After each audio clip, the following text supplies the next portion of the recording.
Ya, halo pemirsa, apa kabar Anda hari ini? Langsung dari studio IDX Channel Jakarta, saya Prasetyo Wibowo kembali hadir dalam Market Review, program yang mengupas isu-isu yang menjadi penggerak ekonomi di Indonesia.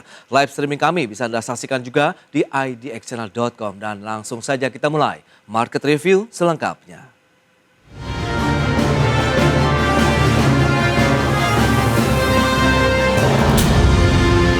Realisasi investasi pada kuartal 1 tahun 2025 tercatat menyentuh 465,2 triliun rupiah atau sekitar 24,4% dari target di tahun ini. Sementara investasi di bidang hilirisasi menyentuh 136,3 triliun rupiah dan berkontribusi sekitar 29,3% dari total realisasi investasi di kuartal 1 2025. Kementerian Investasi Badan Koordinasi Penanaman Modal atau BKP mencatat realisasi investasi di sepanjang kuartal 1 tahun 2025 yang mencapai 465,2 triliun rupiah. Realisasi tersebut sekitar 24,4% dari target investasi tahun ini sebesar 1.905,6 triliun rupiah. Adapun serapan tenaga kerja di berbagai sektor usaha selama kuartal 1 mencapai 594.104 orang. Sementara Kementerian Investasi atau BKPM juga mencatat total realisasi investasi di bidang hilirisasi pada kuartal 1 tahun ini mencapai 136,3 triliun rupiah. Capaian ini berkontribusi sekitar 29,3% dari total realisasi investasi di kuartal 1 2025. Hilirisasi ini menjadi program utama dari pemerintah. Dan kalau kita yang ingin saya sampaikan ada yang cukup menarik adalah realisasi investasi atau kontribusi investasi dari hilirisasi itu mencapai 29,3%. Padahal kalau kita lihat trennya selama 3 tahun terakhir ini biasanya itu hanya di range 23 sampai 24%. Rosan menambahkan realisasi investasi di bidang hilirisasi mengalami kenaikan 1,04% secara kuartalan dan naik 79,82% secara tahunan. Investasi tersebut terdiri dari sektor mineral sebesar 97,6 triliun rupiah, migas sebesar 6,55 triliun rupiah, perkebunan dan kehutanan 31,12 triliun rupiah, kemudian perikanan dan kelautan sebesar 1,03 triliun rupiah. Dari Jakarta, tim liputan IDX Channel. Ya, pemirsa, untuk membahas tema kita kali ini, membedah investasi bidang hilirisasi kuartal 1 tahun 2025. Kita sudah tersambung melalui Zoom bersama dengan Bapak Elan Biantoro. Beliau adalah Sekjen Aspermigas. Halo Pak Elan, apa kabar? Halo Pak Prasetyo, kabar baik? Siap, terima kasih atas waktu yang disempatkan. Kemudian sudah ada Pak Ian Satyakti, pengamat ekonomi energi dari Universitas Padjadjaran. Halo Pak Ian, apa kabar Pak? Alhamdulillah baik. Baik, terima kasih juga atas waktu yang disempatkan. Dan sebelum membahas lebih jauh Pak Ian, mungkin kita akan review. Tadi sudah disampaikan Kementerian Investasi BKPM menyatakan realisasi investasi di kuartal 1 ini tembus 465,2 triliun, 24,4% dari target investasi nasional di tahun ini. Nah, Anda melihat apakah Indonesia masih menjadi tujuan investasi global maupun domestik Pak hingga saat ini? Silakan, Pak. Kalau misalkan kita lihat dari sisi geopolitik ya, bahwa misalkan setidaknya kalau misalkan kita lihat bagaimana Indonesia untuk menggalang, khususnya untuk mengurangi ketidakpastian, salah satu contohnya yaitu dengan adanya lembaga misalkan seperti Danantara itu memberikan keyakinan kepada investor bahwa kita memiliki sedikit stabilisasi dari sisi kelembagaan khususnya untuk mengkolek investasi dan juga sejumlah aset yang mungkin itu sangat berguna bagi investor. Suka atau tidak, sentimennya selama proses bulan Januari sampai Maret itu mungkin juga bisa memberikan dampak positif. Nah, kemudian juga kalau kita lihat di sini ya, bagaimana multiplier effect ya, khususnya untuk sektor minyak bumi, gas bumi, kemudian bauksit, tembaga, dan nikel. Nah, kalau kita bandingkan di sini dengan menggunakan data tabel input output, di sini dari tahun 2010, 2016, dan 2020 kita melihat bahwa sektor minyak bumi itu mengalami sebetulnya penurunan kalau kita bandingkan dengan di tahun 2010 sebanyak 3,8 kali, kemudian 2016 itu turun 2,48 kali, dan kemudian naik lagi itu ke 3,01 kali. Nah, kalau misalkan gas bumi, nah di sini dari 4,1 kali ya daya sebarnya itu mengalami penurunan di tahun 2016 3,87, dan kemudian di tahun 2020 itu sedikit mengalami penurunan Oke. kembali dibandingkan tahun 2010, 2016, dan 2020. Jadi di sini daya sebarnya itu semakin mengecil. Nah, kalau misalkan kita lihat di khususnya sektor mineral seperti bauksit, tembaga, dan nikel, mungkin sektor tembaga di sini yang memberikan multiplier effect yang terbesar. Oke. Kalau kita bandingkan dengan angka 2010 hanya 1,03 kali, dan di tembaga itu sekarang naik menjadi 1,28 kali. Nah, jadi kalau kita lihat di sini bahwa multiplier effect sektor gas bumi dan panas bumi itu yang relatif lebih dominan, sedangkan untuk mineral ini biji tembaga itu memberikan multiplier effect yang lebih besar dibandingkan dengan nikel dan bauksit.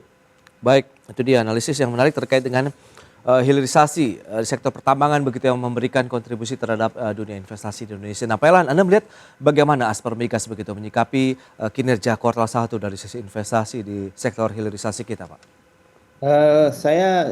Kami dari Asper Migas menyambut gembira dan senang ya sebetulnya dengan adanya realisasi kuartal 1 ya, di mana di sini terlihat ada peningkatan ya, tumbuh 15,9%, dan juga kalau kita lihat bahwa dominan hilirisasi itu banyak didominan dari aspek sumber daya alam. Ya. Oke. Dalam hal ini lebih kalah hilirisasi yang dari mineral dan juga minyak dan gas bumi, ada sedikit perikanan dan kelautan. Nah, yang menggembirakan adalah sebetulnya kalau kita lihat dari sisi pemerintahan ya, karena bisa dipahami bahwa kuartal 1 itu adalah masuk dalam 100 hari pertama pemerintahan Pak Prabowo. Ya, biasanya para pebisnis, para investor dengan adanya kabinet baru mereka akan wait and see. Namun sepertinya itu tidak ada istilah wait and see begitu. Jadi inilah makanya saya melihat kayaknya begitu Pak Prabowo diangkat menjadi presiden dan menyusun kabinet, tim kabinetnya bekerja dan mereka langsung tune in ya dengan kondisi dan bisa berlanjut ya. Estafeta kepemimpinan itu memperlihatkan tidak ada pengaruhnya terhadap iklim investasi. Nah, ini yang Oke. menggembirakan kita. Apalagi pemerintahan sekarang ini betul-betul ya tadi disampaikan oleh Pak Yayan dengan meresmikan Danantara, kemudian juga dengan mencoba ya melakukan menertibkan aparat yang bersih dan juga integritasnya ditingkatkan, itu menjadi kepercayaan yang cukup baik. Dan ini ditunjukkan dengan di awal tahun di Q pertama itu investasi dari sisi hilirisasi ya, khususnya untuk sumber daya alam itu meningkat cukup baik. Bahkan kalau saya lihat di sisi oil and gas itu juga cukup menggembirakan, bisa sampai 6,55 triliun itu. Karena biasanya kami agak slow down di awal tahun gitu. Oke. Nah, kelihatannya di awal tahun ini kita sudah mulai gaspol bahasanya begitu. Baik, nah ini menarik. Kita akan cermati nanti bagaimana sih realisasi investasi di sektor pertambangan baik yang mineral maupun minyak dan gas bumi. Kita bahas nanti di segmen berikutnya, Pak Elan. Pak Ian, kita akan jeda dulu sebentar ya. Dan pemirsa, pastikan Anda masih bersama kami.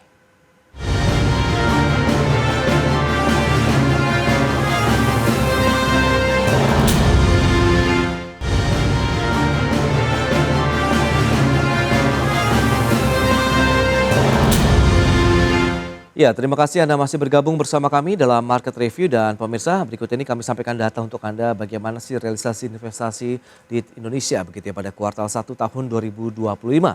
Ya, seperti yang bisa Anda saksikan kinerjanya secara kuartalan ini mengalami kenaikan sekitar 2,7% kalau kita bandingkan kuartal 1 tahun 2025 dengan kuartal 4 tahun 2024 sebelumnya.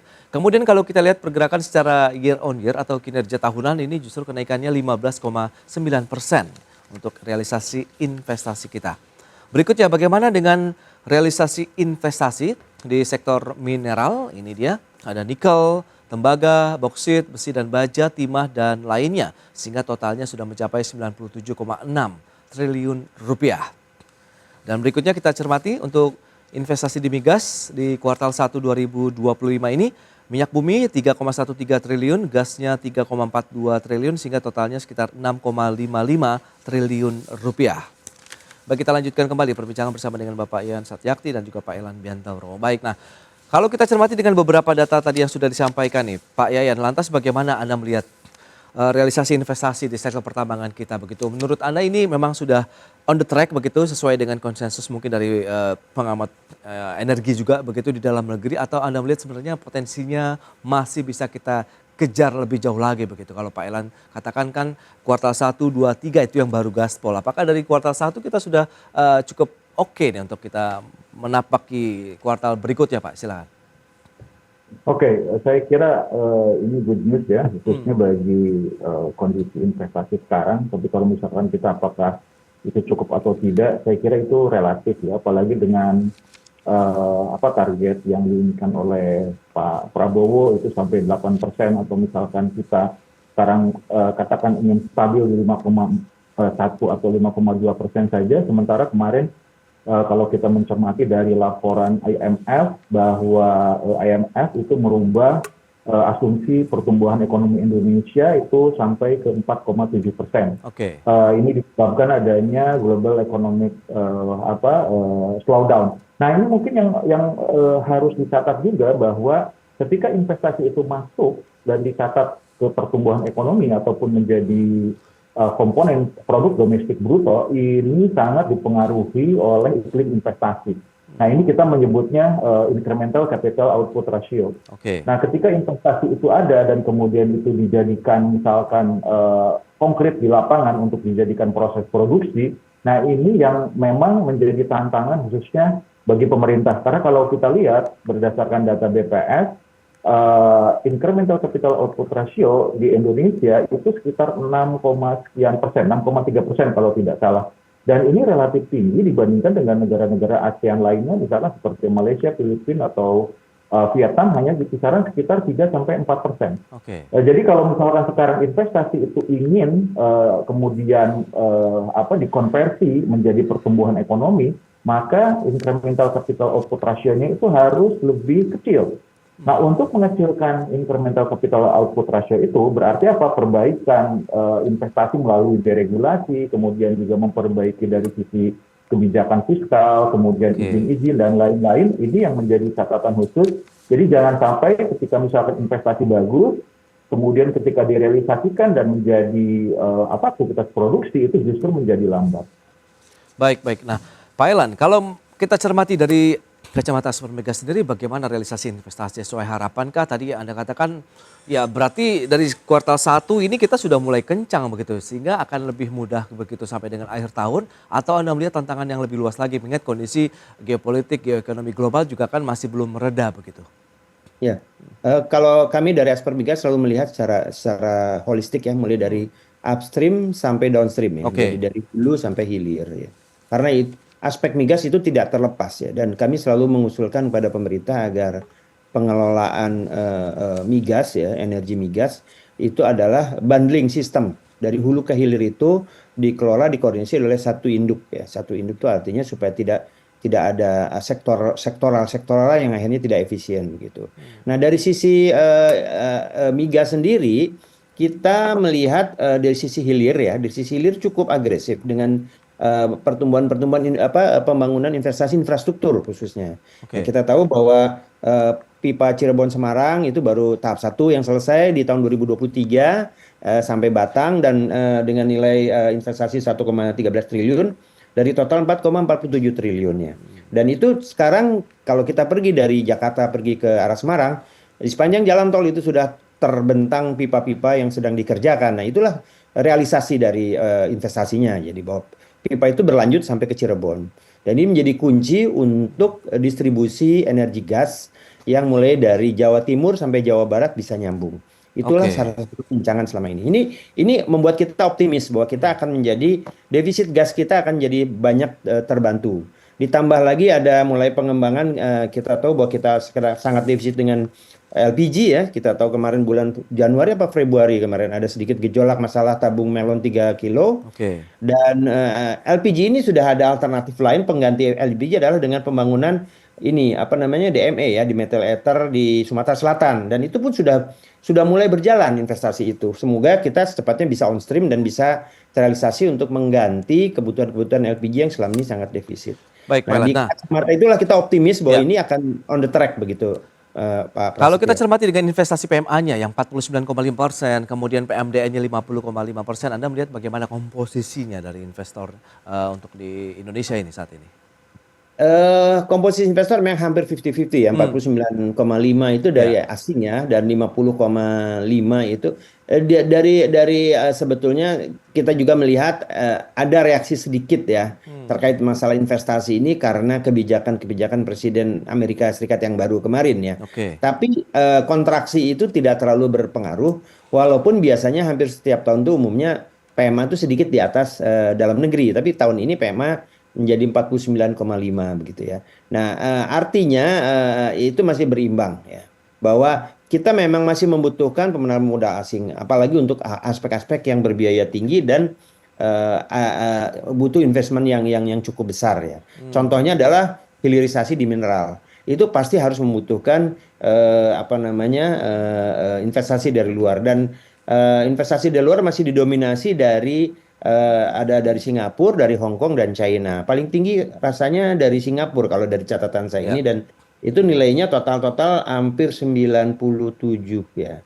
Hampir 97 triliun kalau nggak Baik. salah, itu dari sisi hilirisasi mineral. Dan itu umumnya didominasi dari asing. Sementara hilirisasi dari lokal atau PMDN itu lebih banyak ke aspek-aspek yang sifatnya non energi ya. Kalaupun ada di energi lebih kepada minyak dan gas ya. Itu masih ada dari Pertamina, dari PGN ya. Kemudian juga masalah-masalah bioenergi ya. Bioenergi itu ya tentunya kita masih kita siapkan di dalam negeri. Oke. Kira-kira itu yang dari Baik. PMDN ya. Tapi Oke. lebih banyak PMA ya sekarang. Itunya untuk migas begitu. Baik, Pak Elan. Nah, Pak Yan sendiri bagaimana Anda mencermati komposisinya, kemudian PMA, PMDN, apakah ini memang momen siklikal saja di awal tahun begitu? Lantas bagaimana dengan sebaran investasi wilayah luar Jawa juga yang masih terjaga dengan persentase 50,7%, memang tipis juga nih luar Jawanya 49,3% begitu nih, Pak Yayan. Oke, kalau menurut pendapat saya, pertama kalau dari sisi PMA ya kita harus melihat dulu proses dari prospek investasi. Nah, investasi yang mungkin sekarang sudah masuk itu mungkin berdasarkan pada informasi tahun lalu. Di mana tahun lalu katakan 2024 mungkin bulan Desember atau tahun-tahun sebelumnya yang memang pada saat itu belum ada perang trade war. Nah, kalau misalkan kita lihat di beberapa angka, misalkan seperti harga-harga nikel atau misalkan harga minyak bumi yang sudah relatif menurun, ya. Jadi kemungkinan bahwa mengapa para investor ini cenderung untuk masuk ke Indonesia karena kita sebagai emerging market. Kalau emerging market itu berarti kita memiliki konsumsi domestik yang sangat kuat. Nah, sehingga kita akan memperkuat katakan domestic market. Dan andaikan itu katakan investasi misalkan seperti foreign direct investment, dan ini dimungkinkan untuk memperkuat pasar yang ada di Indonesia atau pasar sekitarnya, karena kalau misalkan kita berbicara mengenai pasar regional atau pasar global, nah di sini pasar global itu masih belum menentu karena dengan adanya perang trade war tadi. Nah, ini yang mungkin bahwa adanya shifting dari beberapa negara yang lain itu mulai masuk ke Indonesia karena kita memiliki relatif pasar domestik yang kuat dengan dukungan konsumsi, kontribusi konsumsi terhadap GDP kita kan itu masih di atas 50%. Oke, yang untuk wilayah Jawa dan luar Jawanya sendiri bagaimana menurut Anda? Ini sudah sesuai atau mungkin harus lebih kencangkan lagi di luar Jawanya nih Pak Yayan? Kalau misalkan kita lihat ya, kalau kita berdasarkan pada cita Presiden Prabowo, yaitu masalah affordability dengan accessibility, itu mungkin harus dikembangkan yang di luar Jawa itu menjadi lebih besar ya, walaupun itu mungkin effortnya sangat sangat luar biasa besar ya. Karena apa? Karena kan di luar Jawa kita lihat bahwa energy price affordability itu masih menjadi hal yang sangat krusial. Sementara kalau di Jawa itu kan diversifikasi energinya itu sudah banyak ya. Kita bisa melakukan ada beragam jenis substitusi sehingga kita bisa memperoleh energi yang lebih murah. Ada listrik, ada fosil dan lain. Oke, itu dia Pak Yan. Lantas bagaimana dengan serapan tenaga kerja aja begitu di sektor hilirisasi? Kita akan bahas lagi di segmen berikutnya. Kita akan jeda dulu sebentar dan pemirsa, kami akan segera kembali usai pariwara berikut ini.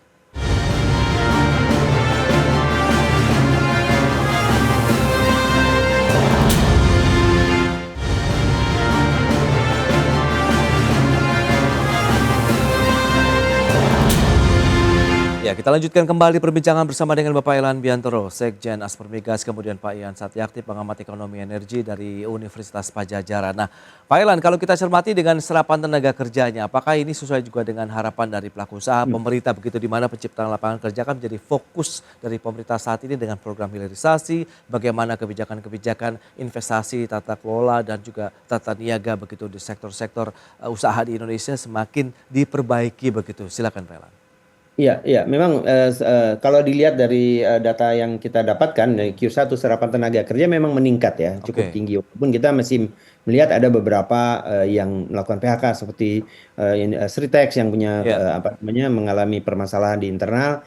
Namun kan kalau tidak salah Sritex itu segera di hire kembali beberapa karyawan yang memang masih direvitalisasi lagi usahanya ya dengan itu dengan pemerintah melakukan intervensi lah terhadap itu, membantu agar mereka bisa terserap kembali. Namun secara keseluruhan tenaga kerja itu cukup positif ya, meningkat ya dengan adanya tambahan investasi yang meningkat pula. Dan ini menjadi hal yang positif. Kemudian satu tadi yang disampaikan juga oleh Pak Yayan terkait dengan bahwa investasi di Indonesia Timur itu perlu ditingkatkan lagi. Jadi sekarang rasio yang sekarang ini menurut saya masih kurang ya. Apapun nah di situ tadi disampaikan oleh Pak Yayan masalah energi ya. Energi sekarang di Indonesia Timur itu sebenarnya tersedia, namun karena investasi untuk produk turunan atau hilirisasinya yang belum disiapkan gitu. Dan saya dengar itu disiapkan pula untuk beberapa petrokimia yang di Papua dan juga untuk di Masela ya. Di Masela itu kan kita tahu kemarin sudah dicanangkan sudah melakukan front end engineering design. Itu akan siap untuk berproduksi apabila FID dan juga EPC-nya dilakukan. Nah, kita harus disambut dengan ditangkap oleh industri untuk melakukan hilirisasinya, yaitu kita bangun petrokimia, industri petrokimia di Masela. Nah, itu yang menjadi pemicu ke depannya, dan tentunya kembali lagi kepada masalah tenaga kerja. Apabila di Indonesia Timur itu investasinya rasionya ditambahkan dibandingkan Jawa, itu akan menjadi bagian yang bisa sangat menyerap meningkat sekali untuk tenaga kerjanya. Kita tahu pembangunan LNG, pembangunan petrokimia itu sangat padat karya dan sangat bagus untuk menyerap tenaga kerja. Jadi harapan kami dari sisi energi migas itu di Indonesia Timur kita harus jadikan mereka menjadi sentra kembali, sentra energi ditambah dengan disambut dengan industrinya ya. Industrinya apakah itu bisa industri petrokimia dan industri-industri lainnya. Begitu. Oke, Pak Yan, lantas strategi apa yang harus dilakukan lagi? Kolaborasi pemerintah, pelaku usaha begitu untuk menjaga iklim investasi yang sudah positif di awal tahun ini, di kuartal 1 ini tetap berlanjut sampai akhir tahun begitu Pak Yan? Mungkin yang paling krusial adalah memperbaiki regulasi dan izin-izin yang memang itu terkait adanya bottleneck ya. Nah, jadi di sini kita lihat bahwa pemerintah dapat menyusur dan kemudian melihat kira-kira yang overlap, kemudian itu dihilangkan, dan kemudian juga terutama misalkan apakah sekarang khususnya untuk industri-industri ini apakah akan bersifat sentralistik atau misalkan desentralisasi, ini juga kadang-kadang itu jadi overlap. Nah, di sini mungkin harus segera dituntaskan. Karena apa? Karena dengan adanya trade wars ini dan penuh dengan ketidakpastian, saya kira bahwa regulasi kebijakan pusat dan daerah itu harus segera ditangani dengan baik, dan kemudian khususnya reformasi ya, khususnya dikatakan di sektor untuk menderegulasi di sektor minyak bumi dan kemudian juga gas bumi, apalagi sekarang kita dalam kondisi khususnya yang pasokan gas itu kan sudah mulai defisit ya. Nah, jadi di sini tidak hanya untuk satu sektor, tetapi untuk memperbaiki regulasi ini agar menjadi lebih efisien. Karena seperti tadi saya katakan, ini untuk menurunkan incremental capital output ratio untuk mendukung pertumbuhan ekonomi yang tinggi. Baik, itu dia reformasi di bidang minyak dan gas begitu untuk mengoptimalkan lagi deregulasi ya kebijakan-kebijakan yang ada untuk meningkatkan lagi investasi di Indonesia. Baik, Pak Yayan, Pak Elan, terima kasih banyak atas informasi, update dan juga insight yang sudah diberikan ya kepada pemirsa IDX Channel pada hari ini. Selamat melanjutkan aktivitas Anda kembali. Sampai berjumpa kembali Pak Yayan, kemudian Pak Elan. Terima kasih.